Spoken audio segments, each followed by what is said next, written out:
salah susuk bomo mi, ndak bomo tuh diam. Salah bomo itu apa-apa.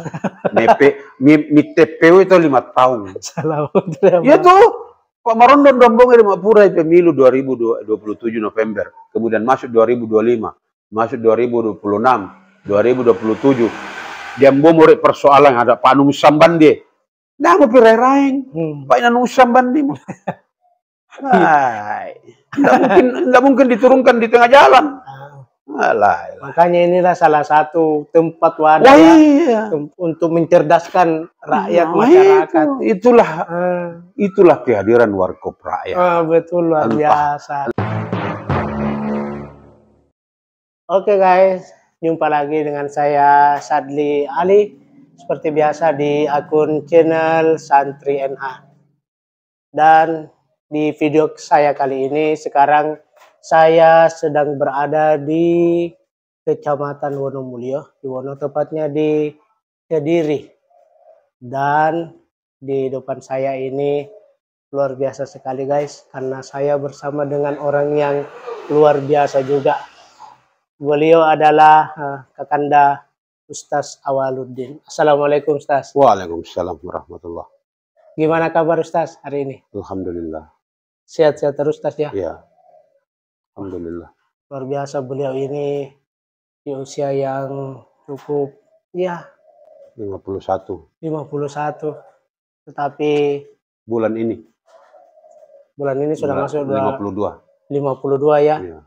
Tapi si mata apa ya? Ate rasana duai. Beliau ini luar biasa memang. Sehat-sehat Ustaz hari ini ya. Alhamdulillah. Ya. Oke, jadi kan ini pemirsa ya, sekarang saya berada di kediaman beliau ya, di tempat beliau ini, tepatnya di Kediri, ya. Ini ya untuk pemirsa semua ya. Ini kalau saya lihat tempat ini, Ustaz ya, di rumah ini agak-agak apa ya, mengingatkan saya kembali waktu saya masih aktif-aktif di kegiatan apa itu ya, kayak kumpulan-kumpulan begitu waktu saya masih mahasiswa ya, komunitas. Nah, begitu ini banyak foto-foto presiden, ada juga di bagian dalam. Itu sebenarnya tempatnya ini stasiun atau yang membuat tempat seperti begini ini apa yang menjadi motivasinya? Ya, latar belakangnya. Jadi begini, itu pertanyaan yang bukan pertama kali saya dapatkan. Oh ya. Tapi itu sudah. Jadi begini, ini tempat sebenarnya ini kan kelanjutan dari tempat saya yang pertama di Ugi Baru. Ya, di Ugi Baru. Jadi saya pernah meluncing itu Warkop Rakyat. Ya. Ada juga grup WA-nya itu Warkop Sulbar yang hampir semua politisi dan beberapa tokoh di Sulbar dan kabupaten itu ada di dalam. Kita yang buat itu? Saya yang punya admin itu. Ya. Jadi saya membuat Warkop itu mulai dari Ugi Baru, kemudian setelah pindah saya lanjutkan kembali di sini. Itu memang didasari atas kegemaran berdiskusi. Ya. Jadi memang bukan karena profit oriented ya, bukan seperti warkop-warkop yang didirikan oleh teman-teman di luar sana, tetapi memang ini ya saya sebagai aktivis HMI dan mantan aktivis mahasiswa dan aktivis dakwah, itu kegemaran saya itu membangun diskursus, membangun diskusi tentang masalah apa saja ya yang menjadi concern persoalan masyarakat kita yang ada di sekitar kita. Sehingga saya berpikir bahwa suatu ketika saya jauh sebelum saya berkeluarga itu saya sudah memang memimpikan itu saya punya ruang baca khusus, pustaka pribadi, ruang yang cukup untuk berdiskusi dengan banyak orang, dan itu saya tunaikan, saya wujudkan, ya.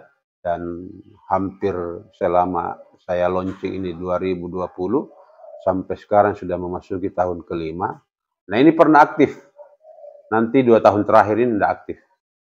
Nah, cuma karena ada persoalan teknis sedikit ya, dan di samping juga tidak ada yang mengasuh ini tempat. Jadi mungkin saya mencari momentum yang tepat dan waktu yang tepat untuk kembali mengaktifkan lagi ini. Banyak sekali saya punya obsesi di tempat ini yang saya ingin gagas, seperti sekolah demokrasi, kemudian sekolah yang bisa mengendorse teman-teman anak-anak muda supaya tidak buta terhadap dunia yang ada di sekitarnya.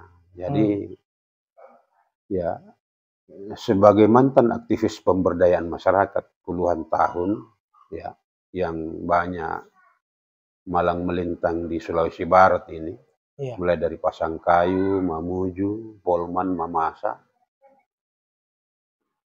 itu yang selalu membuat saya itu selalu ingin ada orang, saya ingin selalu ada orang yang berkumpul di tengah-tengah kita ini untuk saling bertukar pikiran. Ya. Oh, berarti karena dari mahasiswa memang itu niat pikiran pokoknya ke depannya ini saya harus bikin komunitas. Iya, jadi pikiran saya kemarin itu, saya bikin warkop, ada 2 tujuan. Jadi sekali mendayung itu ada 2 tujuan yang terlampaui ya. Jadi dapat orientasi bisnisnya, tapi itu bukan tujuan utama, dan dapat orientasi keilmuannya.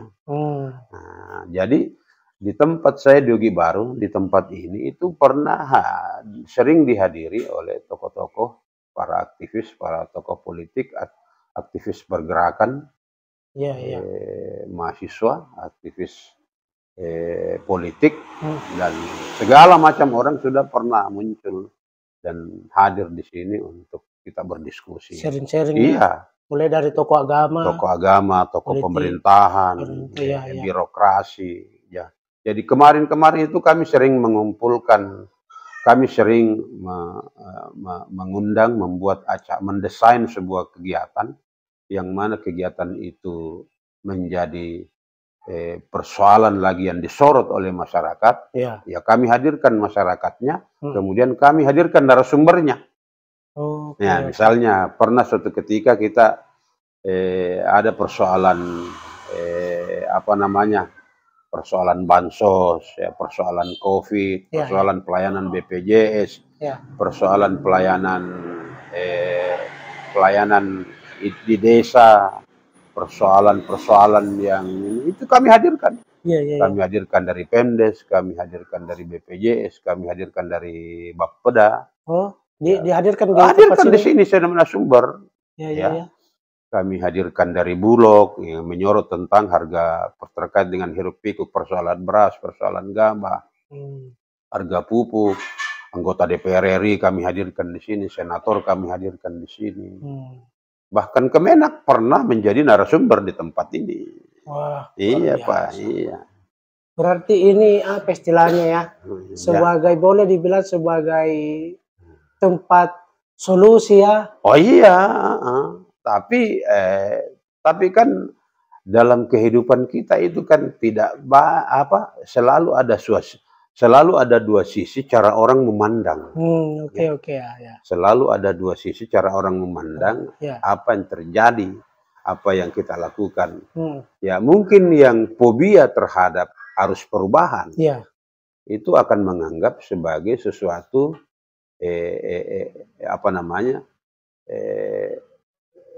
sesuatu yang sedikit agak ambigu melihat kita kan.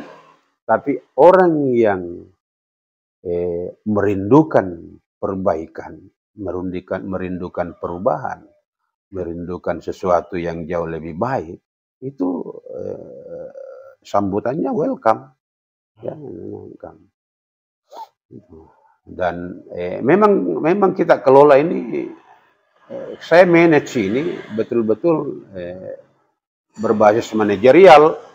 Kalau saya kan background ekonomi, ya, background manajemen. Oh, Ya, saya oke, background oke. manajemen. Jadi saya mengajukan kepada narasumber atau institusi atau dinas terkait, ada begini Pak, Ya. ini kami membantu Bapak dalam rangka untuk mensosialisasikan program Bapak.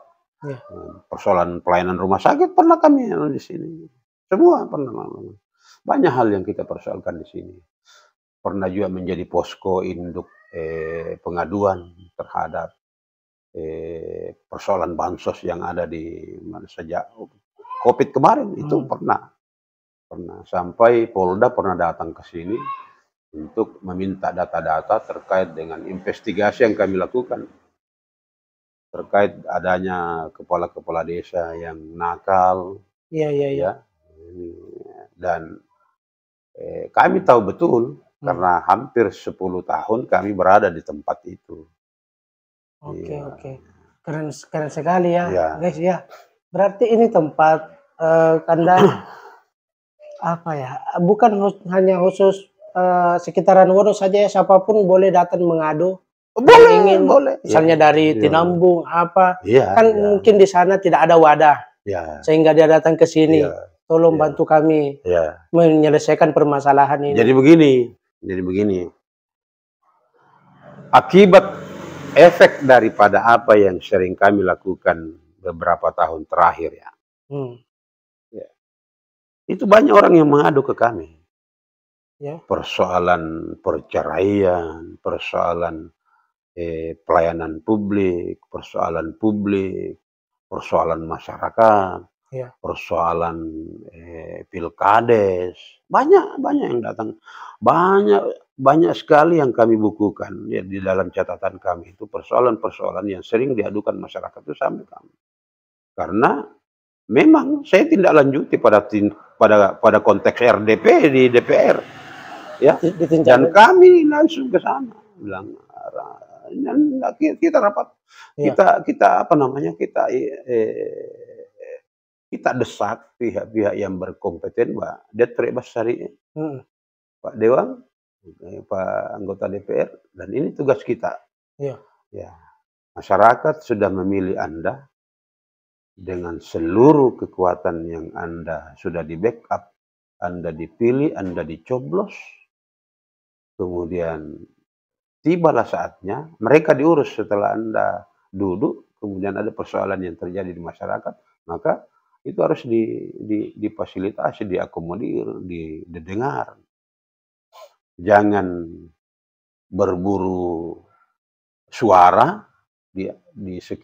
pada setiap kali pemilu, tapi setelah pemilu Anda mengabaikan aspirasi yang ada di bawah. Nah, itu iya. Sampai sekarang ini kan sampai sekarang masih bisa. Oh iya. Apa tempat, apa namanya ini tempat? Warkop rakyat. Warkop rakyat. Warkop rakyat. Ya, kenapa rakyat? Karena itu ya. Memang orientasi saya ini adalah bagaimana mengagregasi kepentingan rakyat terhadap semua persoalan sosial, ya, persoalan kemasyarakatan yang dihadapi masyarakat kita. Iya. Ya, itu yang menjadi orientasi kenapa saya memilih rakyat. Karena rakyat ini merupakan konstituen yang memiliki legal standing sebagai pemilik suara, ya. Ketika dia telah memilih, maka suara yang didapatkan oleh anggota-anggota DPR atau wakil rakyat itu harus didengar. Betul. Karena dengan tujuan itulah mereka memilih Anda. Iya. Ya, sampai suatu ketika ada teman saya yang sudah almarhum, yang juga aktivis pro demokrasi. Apa tujuan kita memilih Anda ini? Karena kita mau diurus. Iya, betul. Karena kita mau diurus. Mau diurus. Kalau Anda sudah terpilih, Iya. Kemudian di situ lagi mau diurus, ini kan lucu. Jadi sekarang Anda sudah duduk, entah Anda sebagai bupati, entah Anda sebagai wakil rakyat, maka Anda yang gantian, kau yang mengurus kita. Jangan lagi kita yang ngurus kau ini. Apa makna dari bahasa ini adalah setiap persoalan yang dihadapi masyarakat ini, karena kita berada dalam suatu sistem yang terintegrasi antara satu hal dengan hal yang antara satu dengan yang lain, maka satu-satunya jalan, entah itu eksekutif, entah itu legislatif, entah itu yudikatif, penegak hukum, dia harus mendengar ke Bapak itu. Iya, betul. Nah, baru kemudian terjadi check and balances antara kepentingan rakyat dan penyelenggara pemerintahan dalam hal ini, itu terjadi sinkronisasi. Tidak boleh jalan sendiri-sendiri. Rakyat ini harus didengar. Ada pernah kendaan ya, semacam bentrokan ya, apa istilahnya. Misalnya kan ada yang mengadu, dibawa ke sana. Atau mungkin itu yang diadu merasa kesal, marah, gara-gara itu komunitas warkop rakyat bikin pusing saja. Ada pernah yang membalikkan, yang menyeram balik ceritanya. Anda pernah jadi kejadian, ada suatu kejadian yang saya dengar dari salah seorang teman. Pada waktu saya membuka posko pengaduan bantuan sosial, bantuan dana COVID. Dan poskonya itu di warkop saya, itu hari masih di Ugi Baru. Jadi hampir 24 jam itu posko pengaduan itu masuk dari berbagai, bahkan dari luar Sulawesi, bahkan ada dari Jawa itu yang mengadu ke kami. Dari Sulawesi, dari Nusa Tenggara, Kalimantan. Ya, ada begini, ada persoalan. Saya bilang, persoalan dana COVID pada saat itu kan persoalan yang cukup rentan persoalan. Karena kenapa? Kita berada dalam sebuah situasi yang secara sistem ini boleh dibilang stagnan, tidak berjalan. Sementara terjadi aliran dana besar-besaran dari APBN ke desa, yang secara manajerial ini desa tidak memiliki kecakapan yang memadai untuk mengelola itu. Maka kami selaku orang yang pernah berada di tempat di dunia pemberdayaan cukup lama, itu memandang itu sebagai sesuatu yang perlu disatroni, perlu dianalisa, perlu diawasi. Karena kenapa? Dalam kondisi COVID, seluruh sistem tidak berjalan, tidak maksimal, tidak efisien. Manajemen pemerintahan pada saat itu efektif tidak berjalan secara maksimal. Sementara terjadi distribusi pendanaan bantuan COVID ke desa, ke setiap desa. Tentu ini rentan persoalan. Rentan dimaini, rentan dimanipulasi, baik secara by name, by address, maupun data-data yang lain. Dan ini yang terjadi. Banyak institusi yang hari ini, kemarin ini dijerat, entah itu kepala desa, kepala dinas, dan termasuk kepala dinas kesehatan itu, ya. Banyak yang terjerat dengan kasus ini, karena itu tadi. Ya, yang seharusnya sekian dia harus salurkan, sekian. Ternyata cuma sekian yang dia distribusikan. Nah, ini persoalan kemarin. Nah, sampai suatu ketika ada kepala desa yang lagi rapat di kantor Pemdes pada saat itu, ingin melakukan serangan, semacam serangan balik lah itu ke tempat saya. Saya bilang, saya tunggu. Betul enggak, berani enggak melakukan itu. Tapi sampai sekarang enggak ada juga. Saya tahu siapa yang mau. Saya paham itu siapa orangnya. Saya beberkan, Pak. saya ibaratkan. Sampai suatu ketika itu ada polisi yang bertanya dari Polda, Direktorat Bidang Ekonomi. Ada nama-nama yang, tangkap saja ini kalau ini perlu ini kepala desa ini bermasalah ini. Perlu diklarifikasi. Ini desanya, ini namanya. Tidak ada persoalan bagi saya. Tidak ada urusan. Bahkan biasa sampai jam 1, jam 2 saya telepon. Saya bilang, di desamu itu hanya di dusun ini hanya ini yang dapat. Bagaimana bisa itu? Nah, kita punya datanya ini. Iya. Iya. Ya, kalau yang terakhir ini kan yang sempat didiskusikan masalah apa ini? Yang terakhir ini? Yang terakhir itu, ini kan banyak kegiatan di sini dulu ya. Ada kegiatan Bapemperda ya.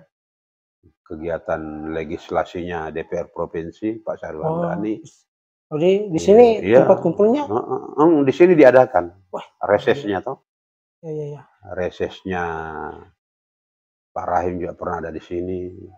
Resesnya juga Ajbar pernah juga di sini. Ya. Pernah juga bedah buku di sini. Bedah buku Pak Darwin Badarudin. Berkumpulnya para seniman dan penulis juga di sini pernah. Oke. Ya.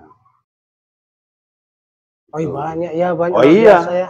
Terakhir yang datang pada saat itu Rektor UNEM. Apa dia itu? Kesempatan Rektor Prof. Husain Sam. Pak Prof. Husain. Calonnya. Ya, pernah berkunjung ke tempat saya ini sekitar tahun 2022 kemarin. Ya, ingin bertemu dengan masyarakat, ya kita hadirkan masyarakat. Ya, Pak siapa? Bebas pernah datang diskusi. Berarti kita ini siapa saja diterima ya? Oh iya dong, kan kita bersahabat dengan semua ini. Saya tidak mengenal baru satu kemarin ini, kita sudah mengenal sebelumnya. Iya. Haji Asul pernah di sini, Halim pernah di sini, Haji Upi sering di sini. Semua anggota DPR, hampir sebagian besar itu pernah di sini, di tempat ini. Kalau diskusi ya? Iya, lagi apa namanya, kalau ada waktu senggang.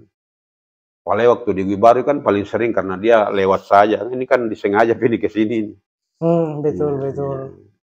Kecuali saya bikinkan event, baru mereka datang. Dialog Pemuda pernah di sini dalam rangka Sumpah Pemuda. Tapi memang punya ini anunya, lokasinya. Oh iya, ini kan ada semua mejanya, ini saya simpan. Ya. Oke. Ya. Memang lumayan luas juga. Ini kan anunya nih, baru saya ambil semua ini. Nah, nanti kalau mungkin waktu agak-agak mulai bersahabat, baru kita mulai lagi untuk ini toh. Banyak urusan lain dulu. Iya. Ada urusan yang. Iya.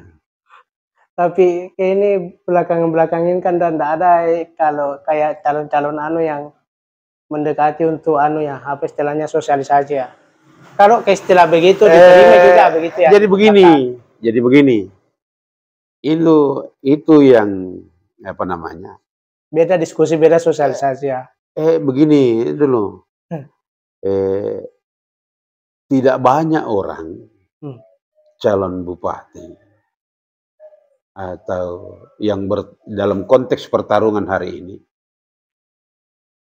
dengan segala kelebihan dan kekurangannya, dengan segala intrik politik yang mereka lakukan, yang banyak dan mau berdiskusi dengan saya. Oh, begitu. Ya. Sekalipun mereka semua itu adalah teman-teman saya dan sahabat-sahabat saya di luar. Karena kenapa?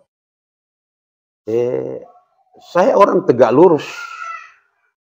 Kalau saya bilang tidak.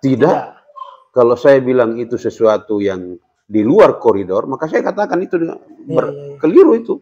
Sekalipun itu teman. Okay. Ya. Karena kenapa? Apa namanya? Stigma tempat ini saya selalu jaga. bahwa Warkop Rakyat ini adalah bagian dari instrumen perubahan yang dibangun sejak awal dengan pondasi itu. Nah, kalau kemudian Warkop Rakyat ini neko-neko, orang akan mengatakan, loh, kenapa Pak Awal? Apa ri? Nah, menjadi wasar ya. Nah, itu. Jadi, siapa apa namanya, kalau saya katakan itu bermasalah, saya katakan bermasalah. Kalau saya katakan tidak setuju, saya katakan tidak setuju dengan alasan ini. Ya, karena kenapa? Saya selalu mengatakan bahwa semua orang yang pernah hadir di sini dan familiar dengan diskusi perubahan, maka saya menganggap itu bagian orang yang bisa membawa pesan-pesan itu dalam konten politiknya, dalam dia berpolitik, dalam di politik praktis, bahwa ini yang seharusnya kita lakukan. Kalau kemudian itu tidak terjadi, berarti Anda tidak layak untuk dipilih. Oke. Iya. Iya. Berarti ini Warkop Rakyat yang backup cuma kita saja ya, tidak ada orang lain yang boleh backup, yang setting atur-atur, tidak ada yang intervensi, tidak ada intervensi. Iya. Karena kapan ada yang bisa jadi. Luar biasa ini guys ya, sampai pokoknya ini rencana mau terus dihidupkan sampai anak-anak atau bagaimana? Oh iya. Pokoknya dikader ini ceritanya. Iya. Artinya kan apa namanya? Apa sangan Rio? Sesuatu mau mendaradagi itu mitari sejak awal Basa itu mitari memang apa namanya? Memang intronya itu dari awal sudah seperti itu. Jadi suara-suara yang dibangun itu memang akan selalu menimbulkan nada-nada atau instrumen-instrumen yang sedikit agak-agak politis, provokatif, tapi mendidik. Ya. Karena kalau tidak, berarti dia keluar dari konteks jati dirinya. Kan gitu. Artinya makalal miri suara dari sini keluar berarti orang akan mengatakan, apa nawasari? Apa riri nama makalelanya? Nah, itu.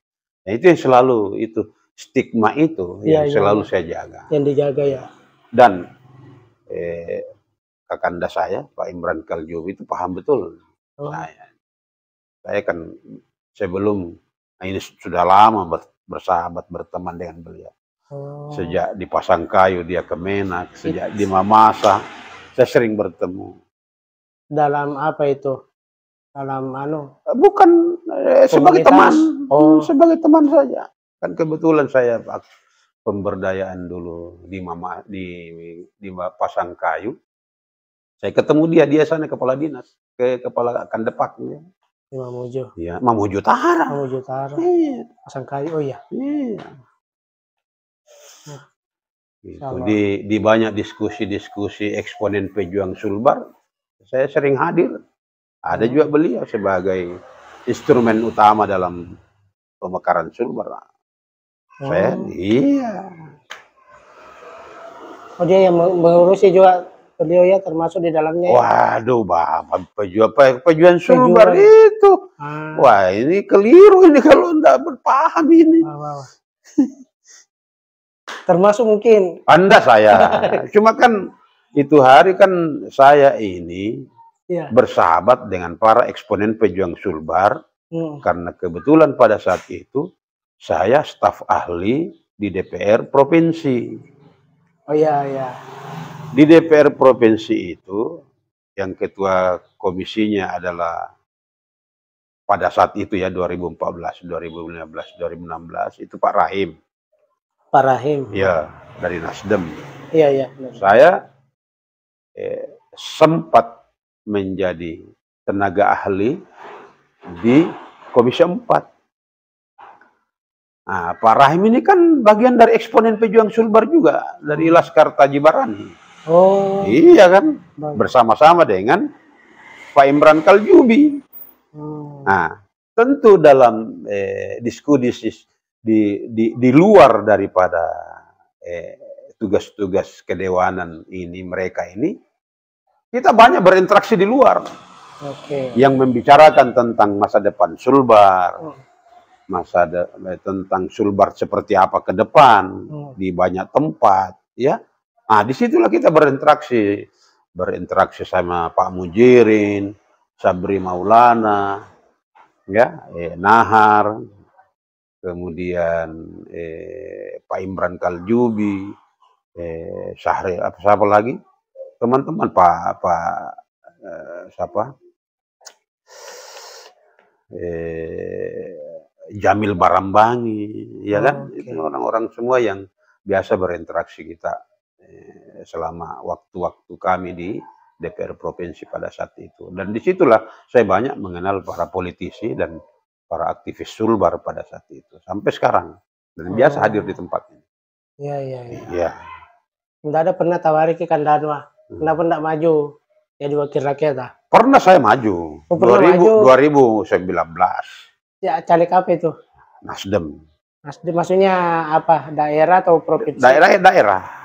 Ya. Saya ini kan lama di partai. Artinya waktu itu? Lama di partai. Perjalanan partai saya itu cukup lama ya.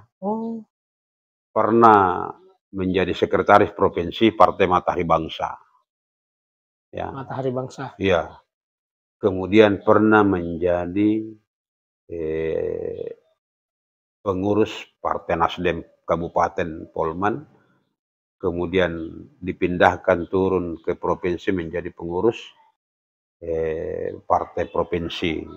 Bahkan saya pernah di Ketua Bapilu Nasdem Provinsi.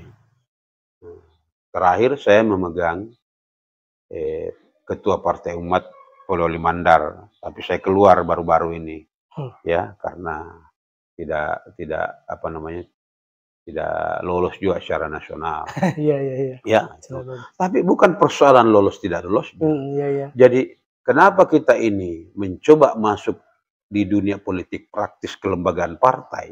Karena supaya kita juga paham bahwa sisi-sisi internal politik parpol itu begini mekanismenya. Iya, betul.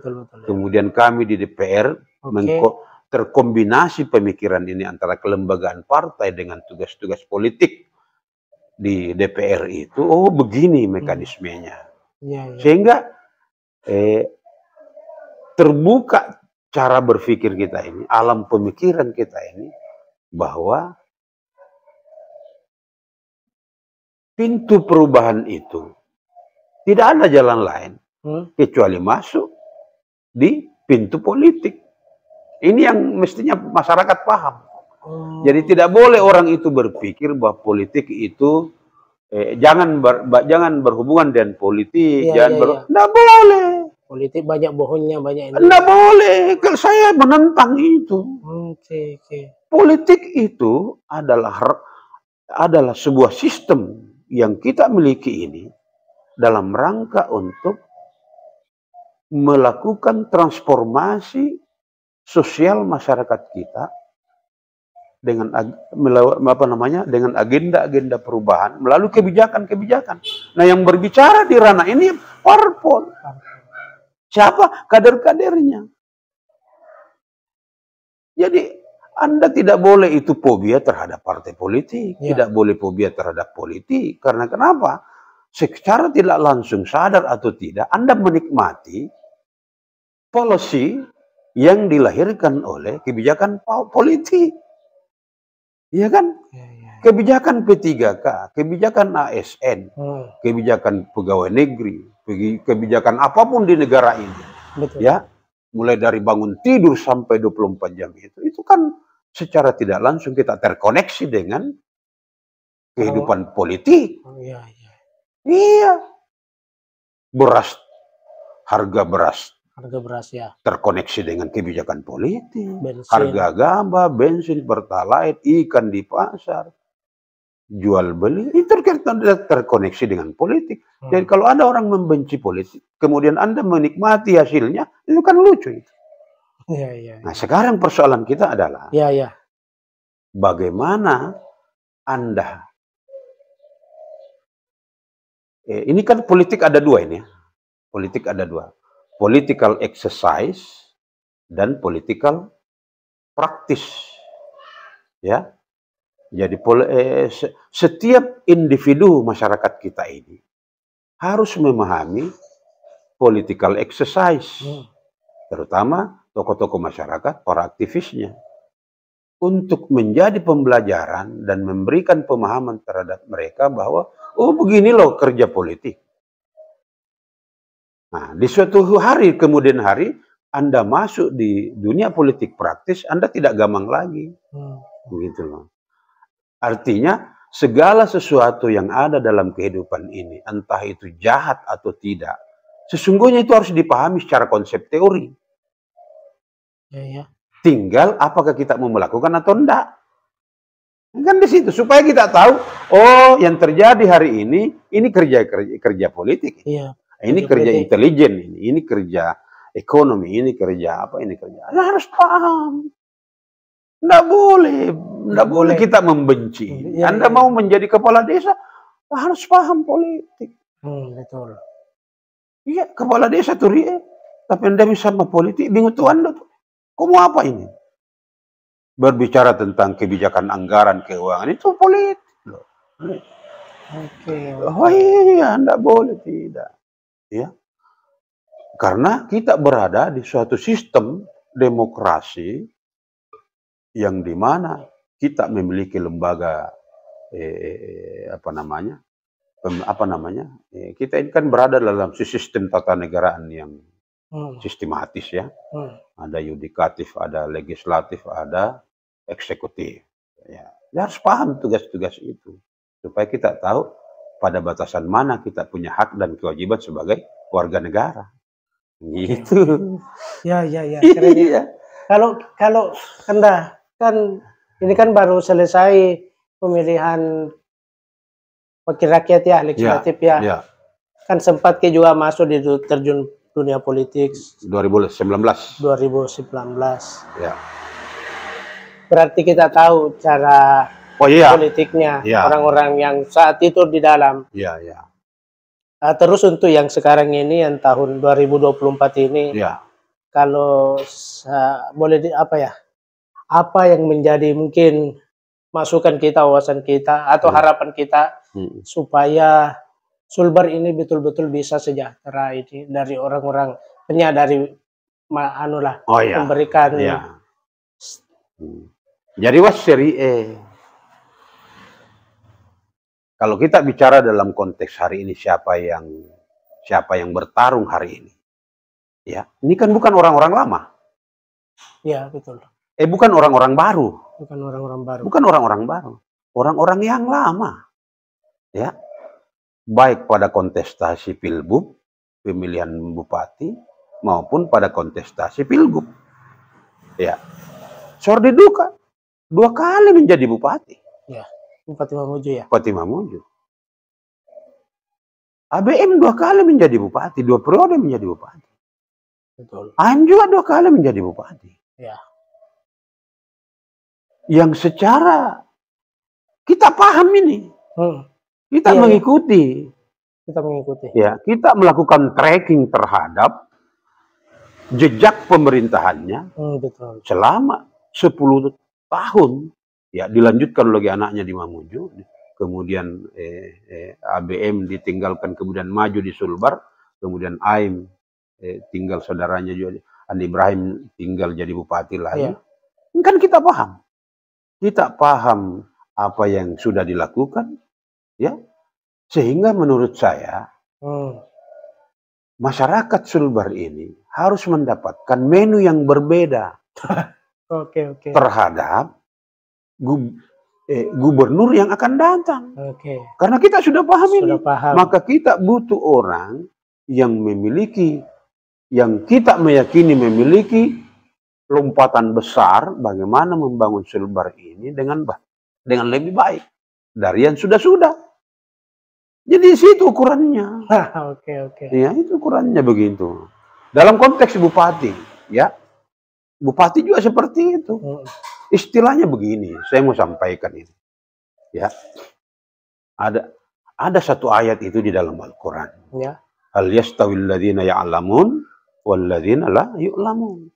Ya, orang yang mengetahui dengan orang yang tidak mengetahui itu berbeda. Berbeda, betul. Artinya, jangan menyerahkan sesuatu itu kepada yang bukan ahlinya. Hancur itu negara, Pak. Hancur itu negara. Hancur itu urusan kalau kita menyerahkan sesuatu orang yang tidak paham. Artinya apa lagi bahwa segala sesuatu itu, apalagi urusan, baik urusan kecil maupun urusan besar, itu harus diilmui. Harus diilmui. Harus diilmui. Nggak boleh meraba-raba. Nggak boleh meraba-raba. Harus bisa mengukur kapasitas kita. Mengukur kompetensi kita. Harus bisa itu. Bukan urusan. Jangan memaksakan sesuatu. Bukan masalah kayanya ini. Bukan persoalan. Atau marak dianya. Nggak ada itu. Nggak ada itu. Nggak boleh. Jadi masyarakat Sulbar ini, masyarakat Polman ini sudah seharusnya dan sudah harus belajar untuk mencari pemimpin yang jauh lebih baik dan yang sudah kan muak di bahasa Mandari ya. Diongin die. Purana sambando mi uang. Ais. Sirua morolo. Ya apa rena? Hingga narik namin jari lembomor ya. Ya ini kan sesuatu yang tidak sehat menurut saya ini. Artinya kita seperti sadar 4 tahun, 4 tahun 5 bulan, kemudian 6 bulannya yang tersisa itu kita tiba-tiba kambuh penyakitnya. Ini kan susah ini. Ini. Apa ini? Yang celaka ini Pak Ustadz Sadli, yang celaka ini karena yang menjadi penyambung lidah dari semua orang-orang yang ada di sekitar 8 kandidat ini, 4 di kabupaten dan 4 di gubernur ini, boleh dibilang orang-orang cerdas juga. Tapi kenapa juga ini orang-orang ini yang kemarin boleh kita identifikasi bahwa ini pro perubahan, ini pro perubahan. Loh tapi kok enggak? Hari ini kok hilang? Dia tidak bisa mendistribusi suara-suara perubahan itu kepada masyarakat bahwa baseturi kindoa, baseturi puanga puaan, andan deh, enggak ada pale-pale. Apa sangat itu? Betul. Jadi ya kalian ya intinya ya. Jadi begitu. Jadi harapan saya adalah saya mau mengunci begini, closing ini. Closing ya.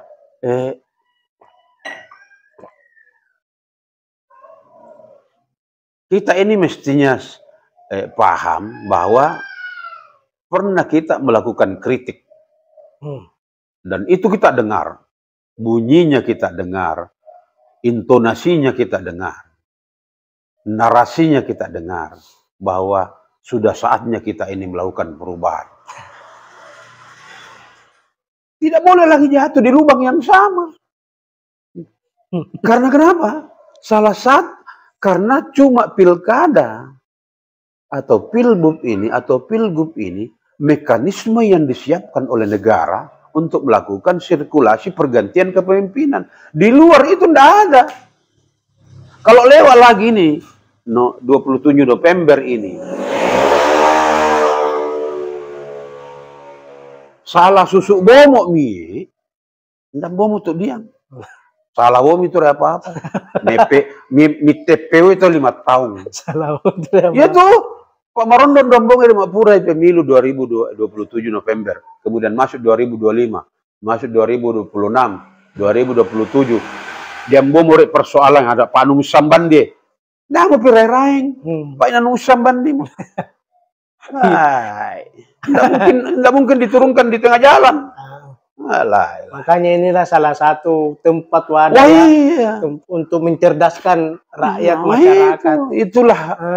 Itulah kehadiran Warkop Rakyat. Betul, luar biasa. Di ruang publik ya, entah di grup, entah di Facebook, entah di podcast yang ada di sekitar kita, yang saya pandu, saya jadi narasumber, itu selalu saya suarakan seperti itu. Oke. Ya, luar biasa. Makasih banyak Anda ya. Siap. Pak Mangari Nyeri. Iya. Nanti kalau ada waktu lagi kita diskusi kembali toh. Insya Allah lain waktu saya ngobrol-ngobrol lagi guys bersama beliau ini. Ya. Kayaknya sebenarnya ini kan baru baru pengenalan. Oh iya.